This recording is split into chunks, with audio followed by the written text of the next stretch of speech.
And with that, we'll open the floor.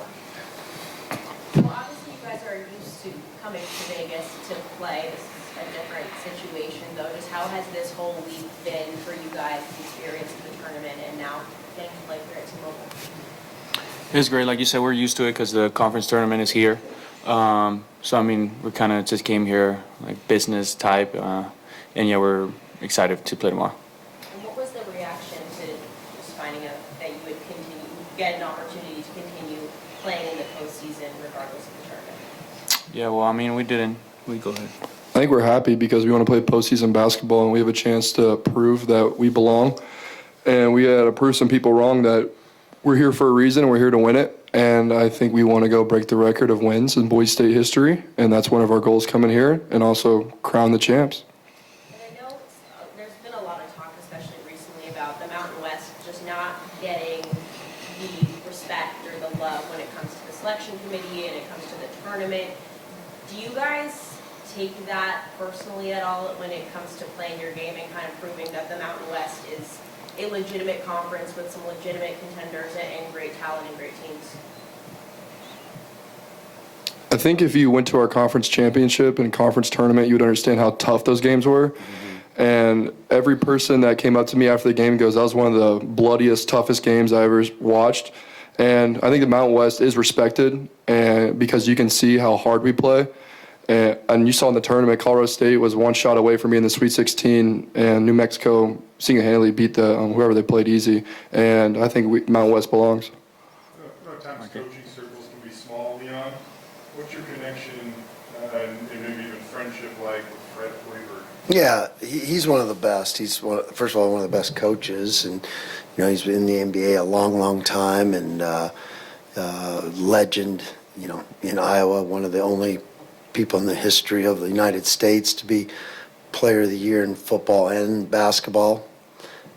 Him, Allen Iverson, and actually there's been a lot more, but that's his probably greatest claim to fame, I think.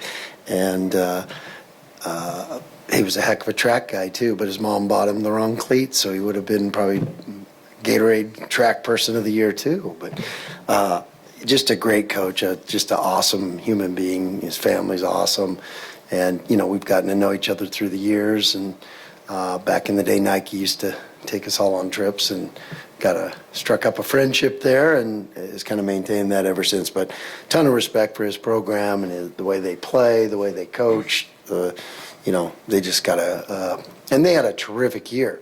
They just had some unfortunate, untimely injuries, I think, that really, that cost them this much. And it's such a fine line. I mean, they beat 6 top 25 teams, and I think had 6 quad 1 wins. And they're a really, really good basketball team, and so well coached, and just love the way they play. And I've watched his teams over the years, and there's a lot of things that he does that we look at and use in our program. Just curious, you guys, your teams were in similar-ish spots, just barely on the wrong side of the bubble. I mean, if the season ends 2 weeks earlier, Nebraska's probably in the tournament.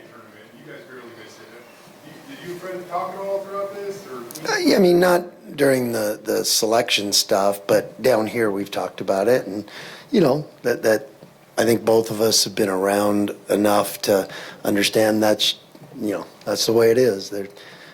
Sports usually aren't fair. You get ups, you get downs, those kind of things, and stuff like that happens, and you just got to respond to it. And these guys have, that's probably one of the most memorable things about this team is the way we responded to the adversity that was thrown at us together. Guys picked each other up when things happened bad for an individual, and when things happened bad for the team, everybody picked each other up. And things that you just can't. Sometimes the ball doesn't bounce your way. We lost 3 games on last second shots basically, and that stuff happens in sports. And when it's that final line, that can be the difference maker. But that's where one of the things that I'll remember most about this team is how we went through that stuff. And those are lessons for all of us, that we all get better at going through adversity, and because that prepares you for the life ahead and your everyday life. And that's what these guys were amazing at. What's the scouting report on Nebraska? What do they do best? I'll let these guys say it. Well, I mean, they got a probably candidate for Big Ten Player of the Year in Bryce Williams, so obviously we're very focused on him and trying to stop him. I think it just comes down to rebounding. They're probably one of the best rebounding teams down here. And, you know, just doing what we do, our rebounding teams, understanding personnel, making sure we stop the guys that are scorers, and, yeah. Do you remember playing Bryce? Good answer. Do you remember playing Bryce Williams at Charlotte? Yeah, in fact, when Fred got him, I called him. I said, I love that kid. He was coming off the bench at Charlotte then, but he was good. And I saw it then. I remember calling Fred and said, God, you got him. That kid's going to be terrific. And he sure has. He's lived up to billing, and he's just getting better. And I think Fred helped evolve his game to what it is now. You see, similarities. You mentioned that they're barely missing the tournament. They've also got most of their roster intact, and both you got, in terms of key players and everything. It was two teams that wanted to be down here and wanted to, are in this for the right reasons here. No doubt, and it's reflected in both teams' play. No doubt about that. I said that at the start of the tournament. The teams that really want to be together and want this to keep going are the ones that are going to be here on Saturday and Sunday. We talk a lot, or you got to brace for all the lasts. You're truly reaching some of the last, and you'll never have another practice with Tyson Dagenhart. Yeah. Unless the NCAA rains down magically with that 5 years of eligibility rule in a hurry. But I don't know, did that go through your mind at all today? Yeah. We talked about it a little bit before we came over here, and I think we had for, what is it, April 4th or whatever today is? I don't even know. I've lost track down here. We had a lot of fun out there and great energy, and we got up and down, and that I don't think I've ever had a team that felt this fresh, this enthused at the end of the year, and we still wanted to keep going. I mean, we'd go play in the NBA Summer League if they'd let us. Did you compare Tyson Dagenhart's first practice to his last practice at Boise-State? Wow. That seemed like ages ago, but yeah, but the crazy thing about Tyson, somebody asked me if he's ever had a bad practice, and I don't remember one. I mean, it's just the model of consistency that it's remarkable. It's really remarkable. And then you never want to take guys like that for granted, because but he sets a standard for everybody in the rest of the program, and it's pretty amazing. And I don't want to think about like life after. We're just here now enjoying the last cookie. Fred was in here and he said you guys ran 56 different sets on your 74 possessions in the last game, which makes it hard to scout against because you can't run through all of them. But just the 189 points in the last two games. I mean, what can you say about the way your offense is looking right now? Yeah, but it's these guys, the way they're sharing the ball, moving the ball. And they're all, you got to remember, we had a lot of young guys out there. I forget about that. They forget. I looked out there the other night. We had 3 freshmen, so to speak, with, Peanut, Jules, and Ems. And so I think they're all just kind of, everybody's figured out their roles now, figuring out what they're all good at, and they're all just playing to that. And, those guys that were new to our uniform have gotten more comfortable in it and better. I mean, even Al. And RJ's in a different role. He's settled in. Everybody's just kind of settled in to their roles of how they can be their best. And each guy is helping the other guy become their best. And that's why you're clicking. There's a synergy there that's pretty special. RJ, for you guys that are coming back next year, I mean, just what's this experience like playing postseason kind of meaningful games here? And for whether it's Pearson or Andrew or, Javen, you, all these guys, what's this experience mean to help you kind of boost you into the offseason and next year? I mean, it's fun. Postseason basketball is what we play for. And with me and Pearson and Meta, we talked about it. We're super excited for next year, but we got to win on Saturday and Sunday, and then we'll be even more excited for next year because we come down here to win. And I think it's special. Playing on Fox Sports, that's pretty special because my grandma can turn on Channel 7, I think it is, and she doesn't have to worry about hitting like 15 different buttons, so that's pretty cool too. So, yeah, that's what I'm looking forward to. I saw you talking to Gus Johnson, Leon, before the game. Yeah. I was listening back to it. I mean, it just has a different feel. It feels big time when Gus Johnson's calling the game. This is, RJ said, to be on National Fox, to be leading into the actual Final Four, and just one of 8 teams still playing, just what kind of opportunities has it been and will be on Saturday for this program? Yeah, and I've been so impressed with this tournament, everybody involved, the arena, everything, the turnaround. They had a hockey game in here last night. They turned this arena around and decorated it, and I mean, it looks amazing, and just everything's been first class, and that didn't surprise me at all because I know who's running it and I know the behind the scenes stuff, but they've done such a great job that it'd be one of those cool things, because it's going to grow to be the first one that gets a chance to win this tournament. That'd be really special, and I think when you look back at it historically, you'll be like, wow, you guys were at the first one. That's pretty cool, because who knows what's in the future or how it grows, but I just know this was a first class event, and we enjoyed it, and we want to keep enjoying it. How big of a part of this is kind of passing the torch? I mean, you have played a lot of young guys, and there have been some of your returners that have stepped up this tournament. So, I mean, obviously Al and Tyson are fixtures, but how much of this is, introducing RJ Keene and guys like him to the world, because that's the future of boise-state basketball?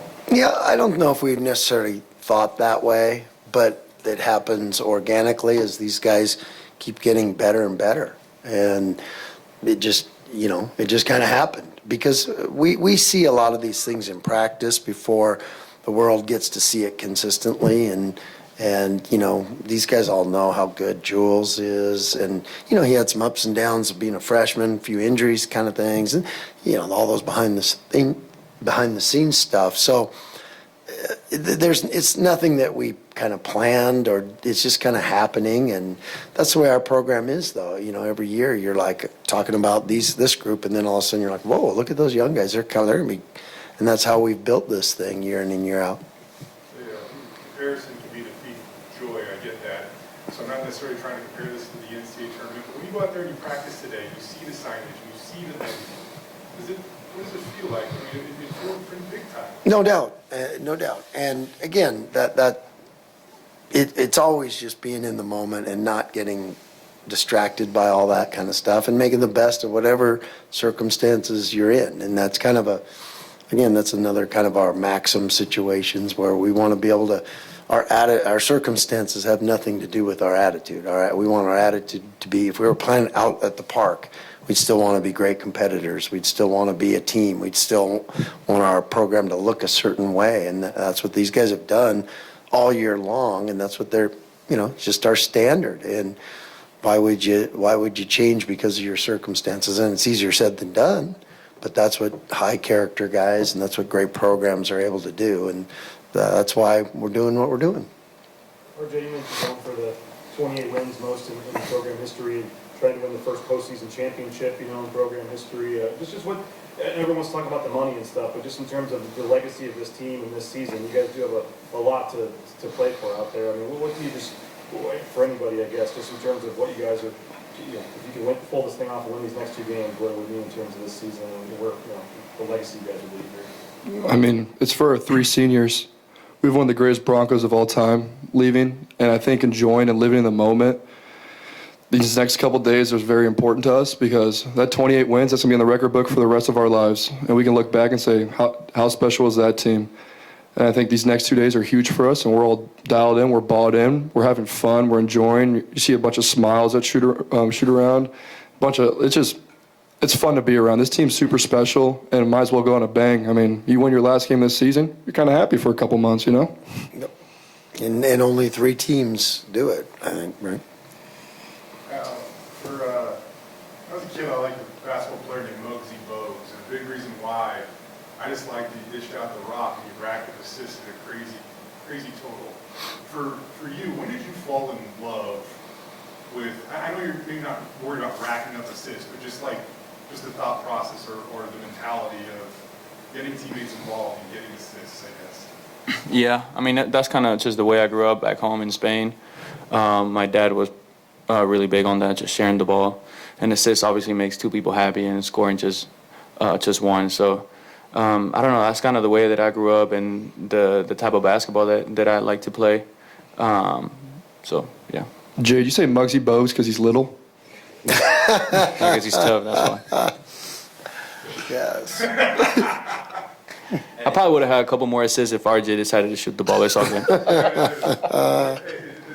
Well, the funny thing about that, Jay, is those, I was talking to the Butler coach afterwards, Thad, and he was raving about Al, and I was, we were talking about Al, and I was talking about how good he was, and in my mind, I looked at the assists, and I was like, yeah, he's usually even better, and then I didn't even look at the points, because that's not what he cares about. He cares about winning, but the game required him to score those, and so he does what, that's what winners do. They do what the game tells you to do, not I have to get this many points or shots, or but his is all, the consistency is always to make our team better. No matter what it is, he'll make our team better, and he gets 19 points and 4 assists, 1 turnover, and but the great thing about this team, a lot of teams will brag about shooting and scoring.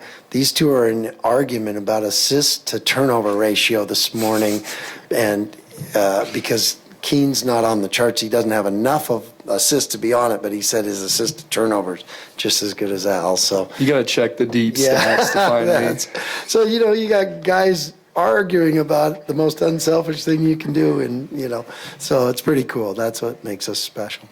How would it say, he's over 200 assists. He's gonna have like 100 more assists than anybody you coached at Boise-State. Yeah. How insane is that? And I said that when he came here, and we knew what we had seen, and credit to the staff for getting him here, and credit to him and his family for taking the leap of faith and knowing what he could accomplish here. And I think this program has fit him so well, and I think he's made us a lot better, and hopefully we've made him a little bit better. Anything else? Thank you, gentlemen, appreciate it. Thank you. All right.